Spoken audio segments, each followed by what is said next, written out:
Hi అండి. Hair growth oil, shampoo powder, సున్నిపిండి అండి. 3 కూడా నేచురల్ అండి. ఒక ఆవిడైతే నాకు నిన్న నైట్ ఫోన్ చేసి హెయిర్ ఆయిల్ కావాలి, హాఫ్ లీటర్ బాటిల్స్ 5 కావాలన్నారు. ఆవిడ కోసం నైటే మరిగించాను. ఇవైతే ఇప్పుడు గానుకెళ్ళి నూనె పట్టించుకొని తెచ్చాను. నైట్ మరిగించి మార్నింగ్ ఫిల్టర్ చేసి ప్యాకింగ్ చేసి వాళ్ళకి పంపించడం అయితే జరుగుతుంది. చాలా చక్కటి రిజల్ట్ అయితే ఉంది. హెయిర్ గ్రోత్కి బాగా ఉపయోగపడుతుంది. మనం గానుకెళ్ళి తెచ్చినా సరే కొబ్బరి నూనె వంటకు వేరు ఉంటుంది, పూజకి వేరు ఉంటుంది, నెత్తికి పెట్టే ఆయిల్ వేరుగా ఉంటుంది.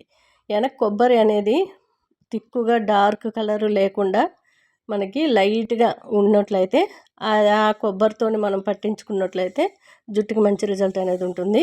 మనం ఏ నూనె వాడినా సరే నెత్తికి షాంపూలు కాకుండా కుంకుడుకాయ కానీ చీకటికాయ కానీ వాడుకుంటే మనకి హెయిర్ ఫాల్ అవ్వకుండా ఉంటుంది, డాండ్రఫ్ రాకుండా ఉంటుంది, మంచి రీగ్రోత్ ఉంటుంది, చిక్కబడినాక నెత్తి బాగా ఉపయోగపడుతుంది. ఆవిడకి ఈరోజు ప్యాక్ చేసి పంపిద్దామని ఇవన్నీ కూడా చేశాను. హాయ్ అండి.